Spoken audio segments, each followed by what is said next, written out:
कितनी बार बोल दिया मैंने तुझे कि दूसरी शादी कर ले। ये नहीं दे सकती हमारे खानदान को वारिस। पता नहीं किस बांझ को हमने अपने घर की बहू बना लिया।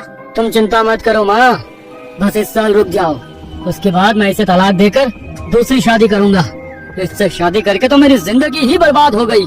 गायत्री बैनर्जी फैमिली की बड़ी बहू थी।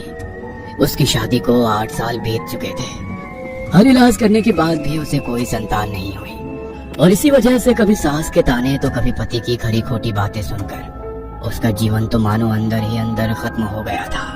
एक बच्चे को जन्म ना दे पाने का इल्जाम सब उस पर हावी ही करते जा रहे थे और अब तो उसके पति ने शराब पीकर उसे मारना पीटना भी शुरू कर दिया था। बांझ कहीं की, मेरी जिंदगी बर्बाद कर दी तूने। आज तो मैं तुझे जिंदा नहीं छोड़ूंगा, मार डालूंगा तुझे। ये क्या कर रहे हो आप? छोड़ दो मुझे। श्याम ने कसकर गायत्री का गला दबा दिया। तभी उन दोनों के चीखने चिल्लाने की आवाज सुनकर घर के लोग वहाँ पर आ गए और जैसे तैसे गायत्री को श्याम से छुड़वाया। तेरा दिमाग तो खराब नहीं हो गया है? इसे मार कर खुद जेल जाना चाहता है क्या? ये मनहूस खुद तो मर जाएगी लेकिन तेरी जिंदगी खराब करके जाएगी। गायत्री की सास ने उसके बाल पकड़कर उसे जोर से धक्का दे दिया और फिर से वही ताने देकर उसे कमरे में बंद करके चली गई। अब यही जिंदगी चल रही थी गायत्री की। तभी कुछ दिनों बाद खबर सुनने को मिली कि गायत्री की देवरानी पेट से है और जब बड़ी बहू के होते हुए छोटी बहू पहले गर्भ से हो तो उसे मिलने वाले तानों की संख्या अब और भी बढ़ गई। वो जानती थी कि अगर उसने बच्चे को जन्म नहीं दिया तो उसका पति उसे तलाक दे देगा और उनके अलावा इस दुनिया में उसका कोई और नहीं था। माता पिता का देहांत तो उसकी शादी के कुछ समय बाद ही हो गया था और भाई बहन के नाम पर कोई नहीं था। जब डॉक्टरी इलाज से कुछ नहीं हुआ तो वो घर वालों से छिपकर एक सिद्ध तांत्रिक के पास गई। तेरी परेशानी मैं अच्छी तरह समझ रहा हूँ लेकिन मैं इसमें तेरी कोई मदद नहीं कर सकता। लेकिन एक साधना है जिसे अगर तू साध ले तो वो तेरी हर ख्वाहिश को पूरी करेगा। क्या साधना बाबा? तुझे कच्चा कलवा को साधना होगा। कच्चा कलवा? लेकिन ये क्या होता है बाबा? जिन बच्चों की मृत्यु 9 साल के अंतराल से पहले हो जाती है उन्हें कच्चा कलवा कहते हैं। उनकी साधना करके उनसे जो चाहे वो सब कुछ प्राप्त कर सकते हैं। मैं अपने बच्चे के लिए कुछ भी करने को तैयार हूँ बाबा।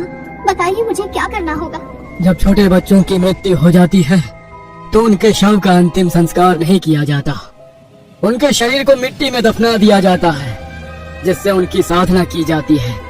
तुझे उसी मिट्टी में दफनाए हुए बच्चे की आत्मा को साधना होगा। लेकिन कैसे बाबा? मेरे पास अभी तुझे कुछ समझाने का समय नहीं है।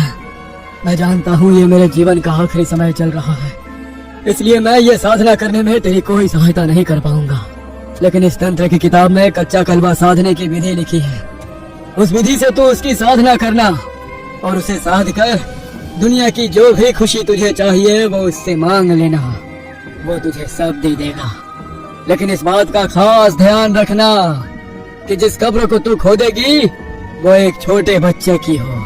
गायत्री के दिमाग में अब ये बात बैठ गई। अब वो हर दूसरे तीसरे दिन कब्रिस्तान के पास जाकर चक्कर लगाने लगती और देखती कि कहीं किसी ने अपने मरे हुए बच्चे को दफनाया है या नहीं। तभी एक दिन एक बच्चे की मृत्यु हुई और उसके घर वाले उसे दफना कर रोते हुए वहाँ से चले गए। गायत्री ने उसकी कब्र को ध्यान से देखा और जब कुछ दिन बाद उसके ससुराल वाले अपने रिश्तेदार के यहाँ शादी में गए तो उसने घर से एक मिट्टी का छोटा कलश और लाल रंग का कपड़ा लेकर खुद एक काला लिबास पहनकर रात के अंधेरे में शमशान घाट में दाखिल हुई। उसने उसी कब्र को खोदा और बच्चे के शरीर के बचे हुए कुछ टुकड़े, थोड़ी मिट्टी और कुछ हड्डियों को उस कलश में भर दिया और उस कलश को उस लाल कपड़े से बांध दिया। वो शमशान घाट में बैठकर कच्चा कलवा को साधने के लिए साधना करने लगी। उसने यज्ञ कुंड के पास रखे एक धारदार चाकू से अपनी हथेली पर एक चीरा लगाया और उसकी हथेली से बहकर खून जब यज्ञ कुंड में पड़ा तो आग की लपटें बहुत ऊपर तक उठी और उसे किसी बच्चे के रोने की आवाज सुनाई दी। बच्चे की रोने की आवाज सुनकर वह अचानक डर गई। तभी वहां पर रखा वो कलश जिसमें उसकी मृत्यु बच्चे की हड्डियां और शरीर के टुकड़े थे अचानक हवा में उड़ने लगा और बच्चे के रोने की बहुत तेज चीख के साथ सब कुछ अचानक से शांत होकर वो कलश उसके पास आ गया।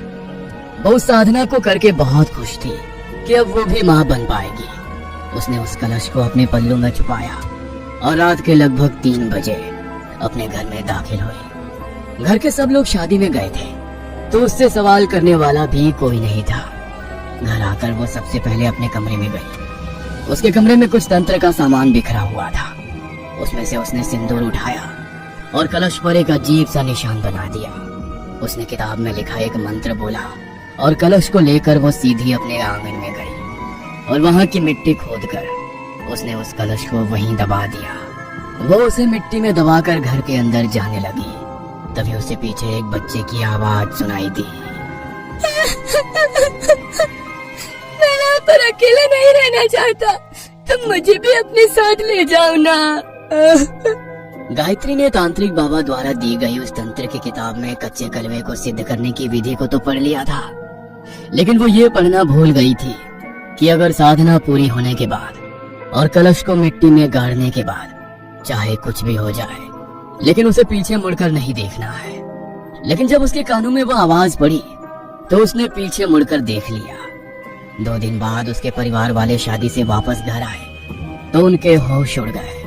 गायत्री का पूरा शरीर नीला पड़ चुका था और उसकी जीभ भी बाहर को लटक कर आई हुई थी। वो इतनी भयानक लग रही थी कि घर वाले उसे देखने की भी हिम्मत नहीं कर पा रहे थे। पुलिस इन्वेस्टिगेशन के लिए आई, लेकिन उसकी मौत के साथ साथ ये देखकर चौंक गई कि उसके कमरे में तंत्र मंत्र का इतना सारा सामान बिखरा हुआ है। अच्छा ये बताइए, ये शुरू से ही इस तरह की तंत्र मंत्र करती थी या इनकी दिमागी हालत ठीक नहीं थी? इस तरह का केस तो हमने पहली बार देखा है। इनकी हालत देखकर हमें कुछ सामान्य नहीं लग रहा। हमने बहुत बार समझाने की कोशिश की थी इंस्पेक्टर साहब, लेकिन इसने हमारी बात कभी नहीं मानी। पता नहीं हर समय बस इस काले जादू में ही लगी रहती थी, इसी में इसकी जान भी है। देखिए इनकी जान किसने ली है और किसने नहीं वो तो हम पता लगा ही लेंगे।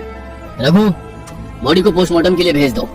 पोस्टमार्टम रिपोर्ट आई तो उसमें पता चला कि अचानक दौरा पड़ने के कारण गायत्री की मौत हो गई। लेकिन जैसी उसकी हालत थी उसे देखकर इस बात का कोई भी यकीन नहीं कर पा रहा था। लेकिन उसकी मौत के बाद उनके घर में अजीब अजीब हादसे होने लगे। कभी घर वालों को घर में गायत्री की आत्मा दिखाई देती तो कभी एक छोटे बच्चे की। गायत्री को तो सब जानते थे, लेकिन वो बच्चा कौन था कोई नहीं जानता था। सुमित्रा ने घर में शांति के लिए पंडित जी से हवन करवाया। मैं हवन करके घर का शुद्धिकरण तो कर दूंगा और आपकी बहू की आत्मा को भी मुक्ति दिला दूंगा, लेकिन उसके साथ साथ इस घर में एक कच्चे कलवे की भी आत्मा है, वो यहाँ पर बंध गई है।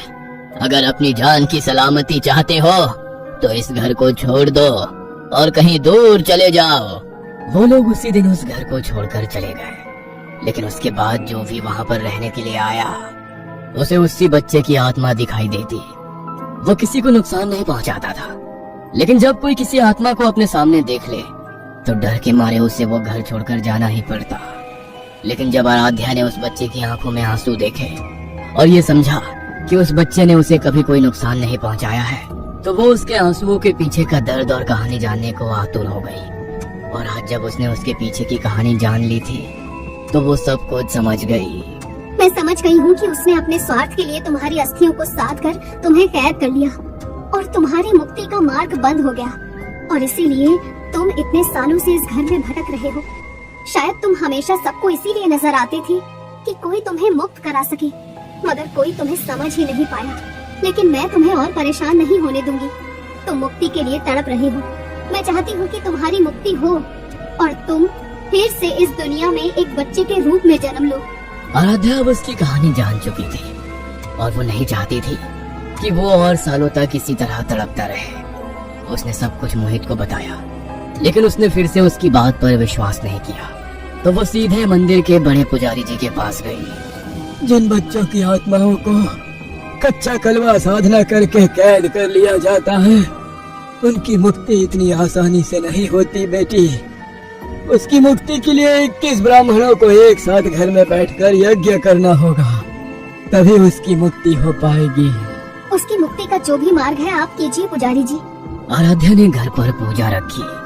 पहले तो मोहित इस बात पर बहुत गुस्सा हुआ, लेकिन जब उसने यज्ञ होते देखा और अपनी आंखों के सामने उस बच्चे की आत्मा को मुक्त होते हुए देखा, तो उसे आराध्या की सारी बातें समझ आ गई। ब्राह्मणों ने आंगन में गड़े उस कलश को निकालकर उसे यज्ञ कुंड में प्रवाहित कर दिया। पूरे 21 ब्राह्मणों के कई घंटे तक किए गए यज्ञ के बाद उस बच्चे की आत्मा मुक्त हो गई। लेकिन जब वो मुक्त हो रहा था तब उसने अपनी आंखों में आंसू भरकर आराध्या को देखते हुए एक बात कही। माँ, तुमने मुझे बहुत प्यार दिया। मैं तुमसे वादा करता हूँ, मुक्त होकर मैं तुम्हारे पास वापस जरूर लौटूंगा। आराध्या की आंखों में भी आंसू आ गए और वो एक रोशनी बनकर आकाश में कहीं ओझल हो गया। डॉक्टर ने तो ये कह दिया था कि आराध्या कभी माँ नहीं बन सकती, लेकिन जिस दिन वो बच्चा मुक्त हुआ था उसके ठीक 9 महीने बाद आराध्या ने अपने बेटे को जन्म दिया। वो समझ गई थी कि वही बच्चा लौटकर उसके पास आया है। उसके दुलार के लिए तरसता वो बच्चा अब उसकी गोद में खेलकर खिलखिला रहा था और डॉक्टर भी आराध्या का ये मिरेकल केस देखकर हैरान थे। लेकिन इसके पीछे की सच्चाई तो सिर्फ आराध्या ही जानती थी।